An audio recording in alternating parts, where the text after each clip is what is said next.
Welcome back to What's the Difference, a series where I tell you what the difference is. It's not a hard concept to grasp. Now, I was kind of going back and forth whether I wanted to cover films in this series, and where I've kind of landed on is if it is based on the musical I'm talking about, then I will talk about it. I'm thinking of doing like a screen to stage type thing. Somebody asked for Legally Blonde, and I thought that could be a great one to do in like talking about how they take a film and put it on stage and what the difference is between that. If you want that, let me know in the comments and I'll do it. But anyway, we're talking about Matilda. That's what we're doing. I need to stop tangenting.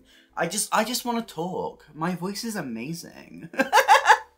I'd like to say off the bat that the film version of Matilda here is very accurate to the stage show. However, there are some key differences and some small differences here and there that I find really interesting. So today I'm going to walk you through every difference that I could find with Matilda the Musical. But if you haven't seen my face before, hi, I'm Ellie. I talk about theatre, I do reviews, I do discussions, and I do video essays, and I do this. And if any of that sounds interesting to you, please consider hitting like and subscribing. It really helps me out and helps out the channel. With all that said, let's start talking about the differences. Making my job so easy for me, the first change that we can talk about comes from the very first frame of the film. In both versions, Miracle is our opening number. In the stage show, this is set at a birthday party, featuring the different children from Matilda's class. We get a birthday entertainer, we get balloons, and we get some of the most insufferable parents I have ever seen. Fun fact, although the children's entertainer appears in the current London version, this was actually a change for the Broadway version, and the solo sung in Miracle, which is cut in the film, was actually done by one of the children's teachers. A little bonus change for you there, and so early into the video, aren't I generous? The film, however, sets this entire number in the hospital, and they age down the kids to being newborn babies. There are quite a few lyric changes here to adjust for this change. For example, in the stage version, there's a section where the parents are complaining that the child only got a C on the school report card, and they have to change the child's school because clearly the teacher's wrong. Obviously, with them being newborns in the film, this idea wouldn't work. However, they keep the idea of it with some of the new lyrics, as one of the parents remarks that one of the things that the baby is doing must be a sign of them having a high IQ, which I like. It's a nice touch and keeps the idea. Now, this change is a great example of something I'll be doing a little bit differently when I'm covering a film and a musical in this series. Normally, when I am doing this type of video, I will discuss the changes and then give my opinion on what works better. However, I think it's very important to mention that when you're talking about a film, something that might have worked on stage might not work on screen. For the most part, the respective changes in each of these versions suit that version, so it's not really right to say that I have a favourite, and honestly, in most cases, I don't really have a favourite. As I said, this is a great example of this. The birthday party works in the stage show so well because you get a nice introduction to the cast of kids in the show, and you've got them sitting backstage, you might as well use them. Whereas for the film, they could go in this more unnatural route, they could go with the narration, they could go with the babies, because that's an effect that's a little bit harder to make work on stage. And it keeps the number in one location. Both work for their respective versions, and both have their merits. We then transition to Matilda's birth. In the musical, we go back 5 years and find ourselves in the hospital. However, the film doesn't need to do this, as it can just pan down the corridor and go straight into Mrs. Wormwood talking to the doctor. Mrs. Wormwood is oblivious to the fact that she is very visibly 9 months pregnant, and she protests in both versions. However, the film simplifies this a little bit and shortens it. Most of the conflict in the stage version comes from the fact that Mrs. Wormwood is about to go on a plane to compete in the, and let me see if I can get this right in one go, the biannual International Amateur Salsa and Ballroom Dancing Championships in Paris. I did it. All of this idea is cut in the film, most likely because the film also cuts the character of Rodolfo, who is Mrs. Wormwood's dance partner. He's a character that was designed for the stage show. His name is dropped in the show quite a bit before appearing in the song Loud. He doesn't really have much of a presence in the musical, so if you were going to cut any characters for the film, I can understand why they decided to cut this one. Especially because his presence mostly comes to support Mrs. Wormwood through the song Loud, and that's also been cut, so...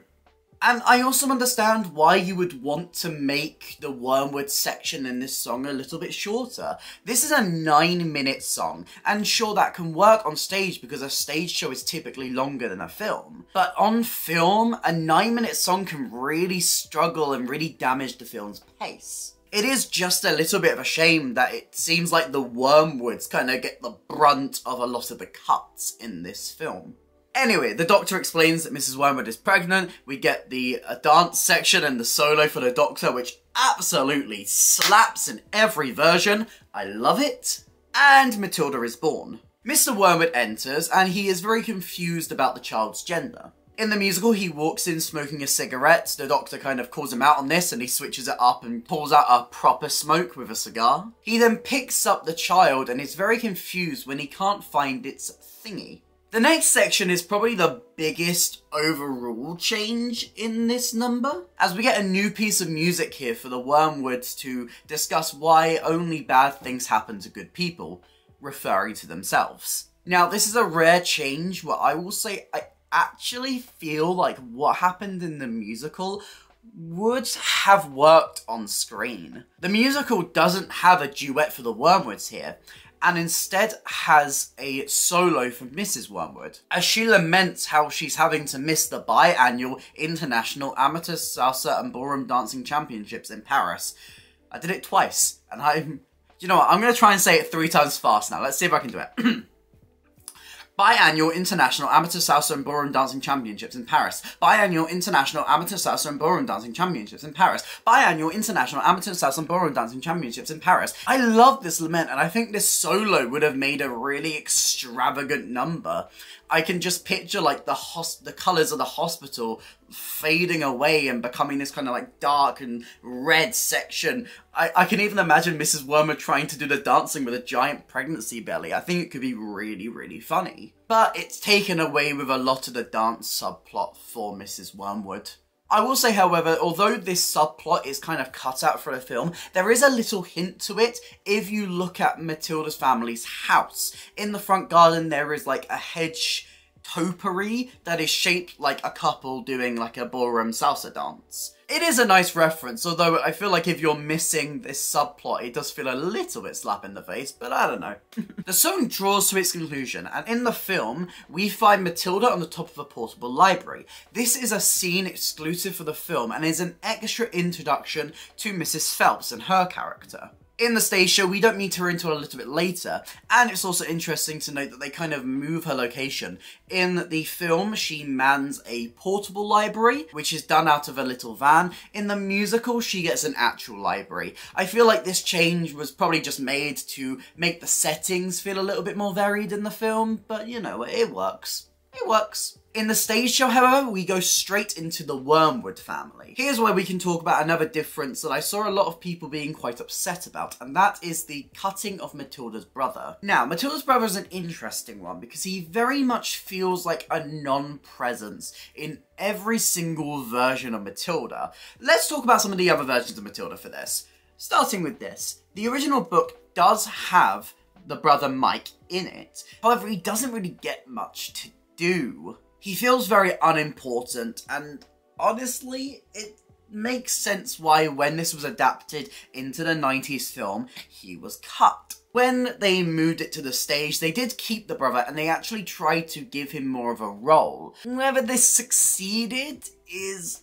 down to your own interpretation. I feel like the comedy of it works in places, but with a lot of the ideas of the brother being cut in the film, he just didn't really have a purpose anymore. And once more, I think the film cutting it actually makes a lot more sense for why Mr. Wormwood just completely gaslights himself into believing that Matilda is a boy. He wanted a boy, that's what he wanted, and when he doesn't get what he wants, he just ignores it and goes with his own fantasy. He is the original gaslight gatekeep girl boss. Let's go. When Matilda is the only child, this subplot makes a bit more sense. But that's just my perspective on it. And also I can say that Matilda getting misgendered throughout the entire film by her father is extremely and utterly relatable. The film also takes a slight variation from other versions of Matilda here, as Miss Honey comes to Matilda's house to ask why Matilda hasn't been in school yet. She also mentions here another girl that hasn't started school, Lavender, saying that she's missed the start of school term too so they can start school together. This actually doesn't happen in the musical, and instead Matilda starts school on the first day with the rest of the class, and Miss Honey doesn't visit the Wormwoods this early, nor does she meet Matilda this early. This section is where we get the song Naughty. We get a very similar lead-in both versions, as Mr. Wormwood comes and kind of berates Matilda and tells her about the Trunchbull, and informs her that he has told the headmistress, Miss Trunchbull, how rotten and evil Matilda is. Matilda thinks that this is completely not right, and in return takes revenge on her father by mixing peroxide into his hair tonic, which turns his hair green. This does happen in the book, but in a slightly different way. And look, I'm not going to talk about the book too much, but I do find it interesting sometimes to talk about where both versions differ from the book. In the book, Matilda does also mix the peroxide into his hair tonic. However, it doesn't dye it a bright green, instead it dyes it like a dirty silver colour. After this meeting, Matilda heads to the library to talk to Mrs. Phelps. The musical, this is the first time we see Mrs. Phelps, and the film, this is the second. Also to note in the musical, this is where we get our first glimpse of Mrs. Honey, as we see her exiting the library and Matilda kind of notices her. This doesn't happen in the film, mainly because we've already met Miss Honey. Matilda tells Mrs. Phelps that she feels a story bubbling inside of her, and she tells the first part of the Escapologist and the Acrobat story, a story that has been made up for the musical version. In both versions after this we head to the school, and we get the school song. The key difference, however, is in our alignment with this song. In the musical version there is a little opening reprise of Miracle, which is sung by the different members of Matilda's class. However, the film focuses it more on Matilda and Lavender, who meet just before they head into school. And the film launches straight into the alphabet section of the song. Another change that I saw a lot of people complaining about was the differences with the children in Matilda's class. Now, I've just got my little list here, but in the musical we have Nigel, Eric, Tommy, Amanda, Alice, Lavender, Bruce, and Hornacia. Now, the film simplifies this a little bit by cutting Tommy and Alice, and Hornacia exists in the film, however she is not part of Matilda's class. She is the red beret girl that TikTok became obsessed with. Now, I found it very funny that people were complaining about this because it actually has precedent right here.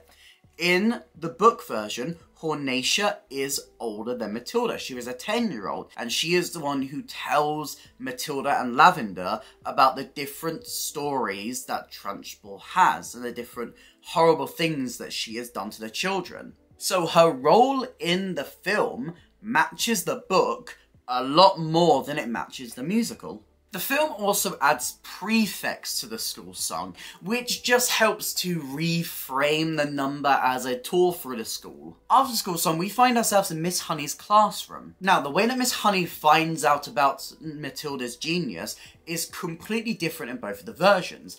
The musical follows what we are more used to and what is more book accurate, as Miss Honey tests Matilda on her 2 times tables and she finds out that she can do sums to a very high level. Then Miss Honey turns to reading, and Matilda reveals that she has taught herself how to read. The film, however, differentiates itself from these previous versions, and instead has Mrs. Honey teaching in a classroom that has some very complicated sums on the board left over from a previous class where they've been teaching adults in the evening.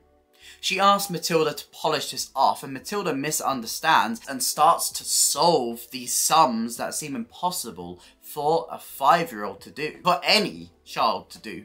Honey then asks Matilda if math is her favourite, and she reveals that no, it is reading because it feels like a holiday in her head. And this is where we get a similar section to the musical where she lists the different books that she's read just this week. Honey heads straight to Trunchbull's office. In the musical, we get a song here called Pathetic. It's understandable why the film decided to cut this number. It isn't the most important song, and they sum it up pretty easily, and it helps just a little bit with the film's pace. However, there is a nice little reference to it in the incidental music behind it, as there's a little music cue which is reminiscent of the song from the musical, as Miss Honey says, "Don't be pathetic," and knocks on the door. Honey enters and tries to explain to Miss Trunchbull about Matilda's genius, but she's having none of it. Now, despite the film and the musical having the same writer, the screenplay and the book for the musical differ a lot, especially in the dialogue. They're both essentially meaning the same thing, but Dennis Kelly has gone back and readjusted and made it work a bit more for a screenplay. This scene is one of the rare cases where it actually matches the dialogue from the musical pretty much note for note. There's a couple of differences here and there, obviously, but a lot of it pretty much is the same. Look, do I need to mention the obvious changing with the Trunchbull casting? Okay, let's frame it like this. It has been traditional in the musical to cast a man as Miss Trunchbull. The stage show stands alone in this choice when we're comparing the different main adaptations of Matilda. And honestly, Miss Trunchbull isn't really portrayed as masculine in the book either. If we look at her opening introduction, she is described as such. She was above all a most formidable female. She had once been a famous athlete, and even now the muscles were still clearly in evidence. You could see them in the bull neck, in the big shoulders, in the thick arms, in the sinewy wrists, and in the powerful legs. Looking at her, you got the feeling that this was someone who could bend iron bars and tear telephone directories in half. It describes her as a big hulking woman, but none of those traits are exclusive to men. Women can be muscular, women can have big shoulders. I spoke about this a little bit in my Matilda review, but I believe that the way that they're doing Trunchbull on stage is more akin to drag. And drag is not something that is limited to being just one gender. If we're going for a more traditional sense of drag, then we can point to queens like Victoria Scone, or even trans queens. Female identifying people doing female drag. And I think Pam Ferris's performance in the original film, and now Emma Thompson's performance in this, proves that this is not a character that has to be played by a man. And I really hope that the musical can open itself up to casting more female-identifying performers in this role. Because I legitimately think Emma Thompson is one of the strongest parts about this film. In both versions, this is where we get the song The Hammer. It's pretty similar between the two versions. However, there is a tiny change that I notice immediately, and that is that they have changed the year that Miss Trunchbull competed in the English Hammer Throwing Championships. In the musical, this is 1969. Nice. And in the film, they seem to age her up a little bit by saying that she competed in these championships in 1959. After this song, Matilda heads home. In the film, Mr. Wormwood is extremely happy because he's got the perfect idea to sell some faulty cars to his Russian buyers. He's very positive about this in the film, however in the musical he's very negative as he believes that his green hair has ruined his deal with the Russians as they just simply won't believe his lies. Both scenes however draw to the same conclusion, with Matilda kind of calling Mr. Wormwood out, and in retaliation Mr. Wormwood takes Matilda's book and tears it up. To get revenge, we get a reprise of Naughty here as Matilda puts superglue in her father's hat and he gets it stuck to his head for the rest of the show and the rest of the film. Back at school, Matilda chats with her classmates. In the musical, this is just Lavender and eventually they're joined by the bigger kids. But in the film, this actually happens with Bruce, Eric, Lavender, and Amanda Thripp, and Hornacia eventually coming in a bit later to start the Chokey chant. After the chant in the film, Nigel runs in and tells everyone that Miss Trunchbull believes that he has pranked her and is coming to get him. This is structured slightly differently in the musical as Nigel runs in before Chokey chant and he is the one who leads into the song, not Hornacia. In both versions, the following events occur pretty much note for note. Matilda instructs everyone to hide Nigel under all of their blazers. They line up for Miss Trunchbull and inform her that Nigel has been sleeping under those blazers for the past hour, so there is no way that he could have committed the prank. Trunchbull's attention then turns to Amanda Thripp, and in one of the most iconic scenes from the book and from the movie, and even from this version as well, she grabs Amanda Thripp by her pigtails and swings her around and throws her out the school gates. Just like a hammer. I do, however, want to mention that it is very, very funny that Amanda Thripp keeps her pigtails for the rest of the film after this, and Trunchbull does not bat an eye. I do find it very confusing that after being swung by your pigtails and thrown like 500 meters, you decide to keep your hair as it is. That girl is fearless. Now, here we can take a slight detour as we're going to cover a section that is completely cut in the film and only really exists in the musical. Miss Honey, after school hours, heads to the Wormwoods residence to talk to them about trying to give Matilda some extra help, as Miss Trunchbull won't move her up to a higher class. Here she meets Mrs. Wormwood, who is in the middle of a dance session with her partner Rudolfo. Mrs. Wormwood is disgusted by the suggestion that they would help Matilda or keep her reading, and she shows her philosophy through the song Loud. Out of all the songs that they cut for the film, I do agree that this is the one that would have made most sense if it had stayed in. But let's be honest, it does help with the pace of the film overall for it to be cut.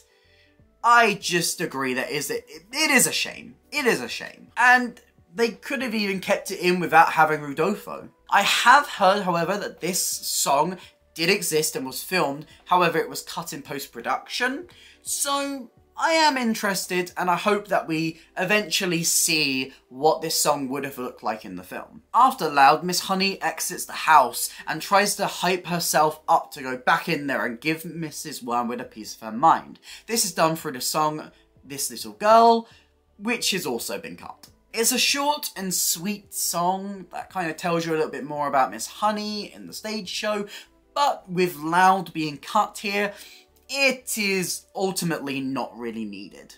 As the film cuts all of that, we jump straight into the second part of the Acrobat and the Escapologist story. Now, I will discuss and tell you the Acrobat and the Escapologist story, but I'm going to do it all together when they do the third part of the story, just for the sake of pacing of this video. We head back to school the next day. Now, what I'm about to describe and all the events I'm about to describe happen in two different locations. In the stage show, this happens in Miss Honey's classroom. In the film, this happens in the cafeteria lunch hall. Knowing that she is the only person who can help Matilda, Miss Honey gives Matilda some harder books for her to cover, telling her that she can study and read these as she teaches the easier content to the rest of the class. Miss Trunchbull enters. In the film, she overhears this conversation as she gets very angry about the special treatment being given to Matilda, as she specifically instructed not to do it, and pulls Matilda out and blames her for stealing a slice of her chocolate cake. In this moment in the musical, we get some direct address to Bruce, who breaks the fourth wall and tells the audience how he was the one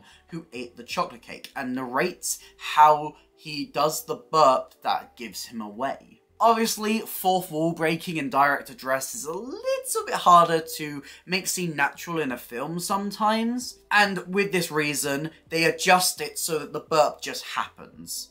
And using some special effects, they give essentially the same effect to the narration in the stage show. Trunchbull's attention immediately shifts and she moves to go and talk to Bruce. The leading dialogue to the song Bruce here is very similar, although I am sad that one of my favourite lines from this number is cut, as Miss Trunchbull in the stage show has this great remark where she goes, "That makes me so happy, it gives me a warm glow in my lower intestine."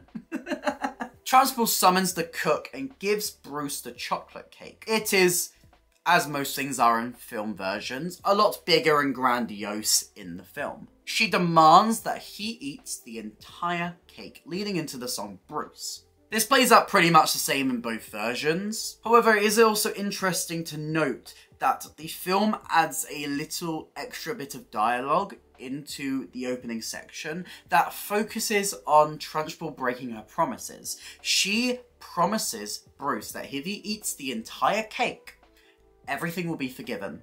This dialogue doesn't exist in the musical, and instead this is mainly to help with something that will come up later. After he eats it all, Trunchbull congratulates Bogtrotter, starts to walk away, but then demands the second part of his punishment, Chokey. Miss Honey is the one to speak out about this in the musical, with Matilda showing her frustration a little bit later, but all of this protest in the film is given to Matilda. However, despite the protest, it's no use, and Bruce is pulled away by Trunchbull. In the musical, this closes Act 1. Now, here is where we get a couple more bits of the musical that were completely cut and skipped over, so let's do another speed run of musical sections. Act 2 in the musical opens with an apology from Mr. Wormwood directly to the audience. He says there are some horrible things going on stage tonight and they must apologise for such horrible actions, and that is, of course, reading. This is where he sings Telly. Now, look, I understand why people were upset with Loud not being in the film, but honestly, when I saw people complaining about Telly being cut, I was very confused because this song just doesn't seem like it would work in the film at all. They would have had to force it into a very different place, and it may have affected different parts of the pacing, and honestly, I can't even picture Stephen Graham's version of Mr. Wormwood even singing this song, because it fits the more comedic stage version of Mr. Wormwood than the more threatening one that we get in the film. Another cut to the start of Act 2 is Lavender's address to the audience, where she tells us how she's going to put the Newt into Trunchbull's jug. In the film, as this is cut, we get a slightly different approach to the Newt, as it is revealed very early on, just before school song, that the Newt is her pet. I really like this change, and I think it really works. And it's a nice little bit of foreshadowing for later. It's Schrodinger's Newt. With all that cut, the film can easily flow into what comes next in the musical, which is When I Grow Up. Now, this is one of the songs that I knew that they wouldn't cut in the film, but it was one of the ones I was still kind of worried about, because similar to Telly, it kind of comes towards the start of Act 2 and isn't really attached to a scene. It's not really a song that is forwarding the plot, which when you're deciding what to cut for a film version, the songs that don't forward the plot are the ones that typically find themselves. But I think When I Grow Up is so iconic that it just wasn't possible that they could cut it, and they find a really great way to put it in. and they use it as a transition between where the show puts the interval. As the kids start to make their way home, they start to imagine what their lives would look like if they were the grown-ups. I like this. I like this change. It feels natural, it feels right, and it gives us a little bit more time with Matilda's classmates. Just, honestly, round of applause for them for finding a great way to put this song into the film. Matilda visits Mrs. Phelps again, and she tells a third part of the story. Okay, let me speed run the Acrobat and Escapologist story just to catch you up. Look, okay, Escapologist, Acrobat, they love each other, but they don't have a baby. Oh, that's so sad. Oh no. Because of this lack in their life, they keep trying to fill the hole with bigger and more dangerous stunts, and they decide to put on the most dangerous stunt ever performed in the history of anything ever. However, on the day that this is to be performed, the Escapologist announces that this has been cancelled because his wife is pregnant. However, the Acrobat's sister, who has funded the entire event, is very angry about this and demands that the stunt be performed so she doesn't lose her money, and if they don't do it, she will send them both to jail. With no choice left, they have to perform the stunt. It goes well, they manage to do it, however at the last second, the Escapologist lets go of the Acrobat, she falls and she breaks every single bone of her body, and she dies, but only shortly after giving birth to her daughter. The father, being such a kind man, he doesn't blame the Acrobat's sister for the death of his lover, and instead asks her to help look after their daughter. And the Acrobat's sister, being such a wicked woman, she torments the daughter, with the film adding a little bit of extra dialogue here about the Acrobat's sister cheating and changing the rules, saying that she would promise to be nice if the daughter cleaned something up, and then when the daughter did it, she would change the rules and be twice as mean and twice as evil. There you go. You're up to date. Those are the 3 parts of the story, and there's a 4th one. I'll get to it later. There you go. You're up to speed. You're all good. You're Gucci. You're fine. You're great. Let's go. Matilda returns home and Mr. Wormwood is celebrating the fact that he has sold the faulty cars to the Russians. Matilda yells at him and tells him that he is a cheater, and Mr. Wormwood retaliates this, saying that he's going to go down to the library and tell Mrs. Phelps that she is never to walk in there again. He brings Matilda up the stairs and locks her into her room, where she tells herself the final part of the Acrobat and the Escapologist story. The aunt throws the Escapologist's daughter into the cellar, in a similar way to how Matilda was thrown into her room. However, this one day, the father comes home early and finds his daughter in the cellar. He is filled with anger and sadness about how the daughter has been treated, promising her that he is here and he is going to go and confront the Acrobat's sister. However, when he goes to do this, he never comes back. This matches pretty well in both versions. There's some dialogue cut to the Escapologist's monologue, but for the most part, they match. Back at school the next day, the film opens with a hint that Matilda is starting a rebellion within the school. We see a lot of people putting signs up that says no, giving Matilda some sweets and some food. And this scene is exclusive to just the film. In the musical, we actually start with Miss Honey giving Matilda some more books to read. Trunchbull then enters and demands that she take over the class today. She enters with a broken bruise and tells them that they are going to do some phys ed, and that will allow her to root out the rebellion forming in the classroom. This is where we get the song Smell of Rebellion, which absolutely smacks in the film, and that is the kind of glow up that I want this year. Please and thank you. Girl. Apart from the orchestrations, there is one slight change with this song, and that comes in Trunchbull's dream world, as the original lyric in the show tells of a dwarf named Zeke, which has been changed to a parrot named Zeke. I feel like it's quite obvious why this was changed. It's just like a small little thing. And actually, I think parrot called Zeke actually works a little bit better.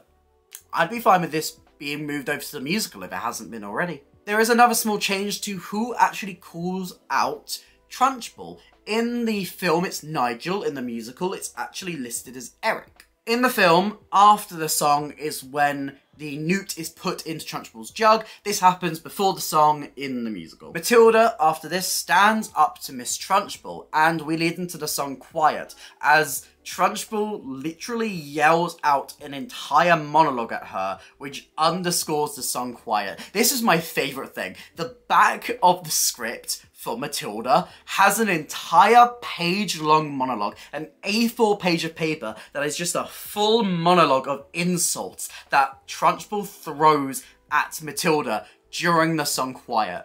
I love this. It's camp. Matilda stares at the cup and it is thrown at Miss Trunchbull, and the Newt goes down her back and into her knickers. She yells out in fear and runs away. Honey then takes control of the class again. In the musical, she sends them all home. In the film, she sends them back into the school. Matilda then shows her power to Miss Honey, and they go to her home, which is a little shack. Here we get the song My House, as we find out that the Escapologist story that we've been hearing is actually the story of Miss Honey, and the aunt is actually Miss Honey's step-aunt, Miss Trunchbull. The musical skips ahead to the next day after this, but the film actually adds something here instead. In this version, Matilda runs to the Chokey, which is actually a shack outside of the school grounds. Matilda uses her powers to destroy it and then heads home, where the Wormwoods are packing up to leave for Spain the next day. As it turns out, the Russians that Mr. Wormwood sold the cars to were actually part of the Russian mafia, and now they are coming for him. This Wormwood subplot happens in the musical, but it happens a little bit later, and I'll discuss that when it comes up. The next day at school, Trunchbull has reached her limit. She takes Miss Honey's class. In the musical, this is in the classroom. In the film, this is in the cafeteria. Now, the monologue that Miss Trunchbull gives in the opening in this scene is different in both of the versions. In the musical, she seems more strong. She seems more powerful. She's still completely certain that she is going to win. However, the film version weirdly makes the decision for her to be very defeated in this moment. She looks tired. She looks worn out completely. And her monologue reflects this, as she kind of laments about how it's so weird that the youngest children in the school aren't scared of her. She almost seems upset. It's a weird moment of humanity in such a horrible character. So, in both versions, she tells them that they're going to do a spelling test, and if anyone gets a single word spelt wrong, she will send them to the Chokey. The first two people that she asks gets it right, and she is completely and utterly gobsmacked, as she can't believe that Miss Honey would teach the children in any kind of good way.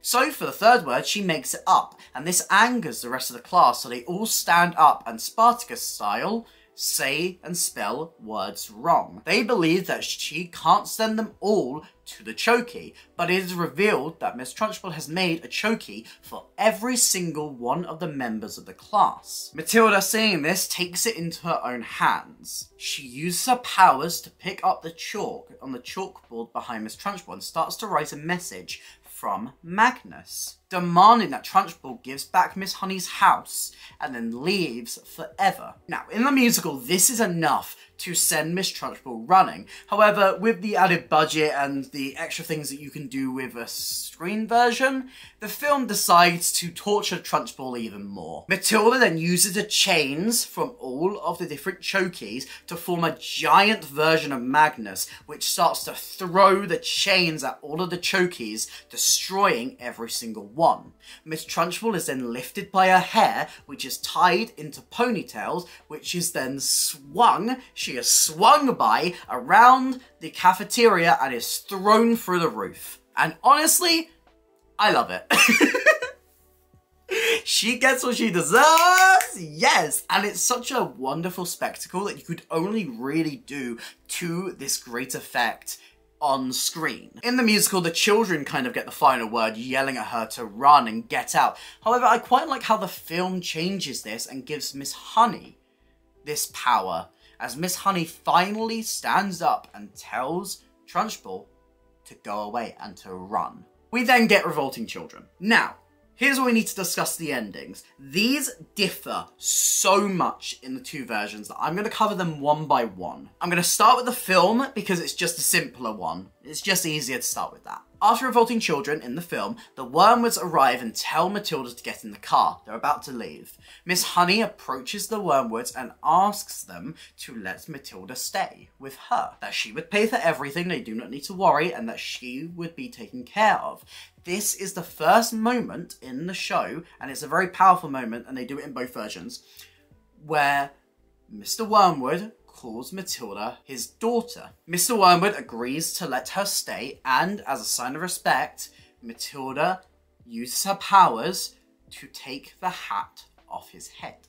They leave, Matilda and Miss Honey share a hug, and we get a new song written for the film called Holding My Hand. In this song, we get a lot of the stuff that the musical couldn't do. It gives the show a full finale, as we see the school completely transformed as Miss Honey is the new headmistress with a new name, new school halls, and a brighter, clearer design, which I really love that the film allows for the show to actually get a proper epilogue.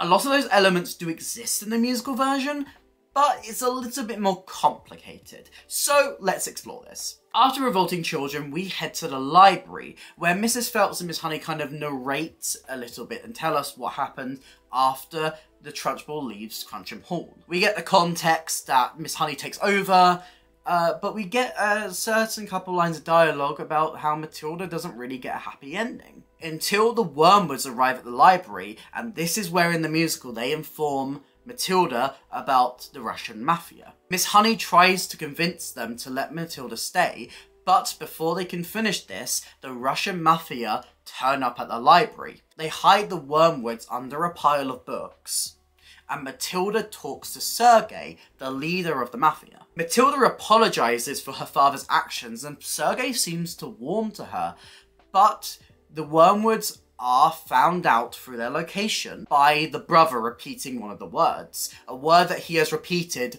through the musical. Matilda then speaks to Sergei in Russian, revealing that she taught herself how to speak Russian to read a book.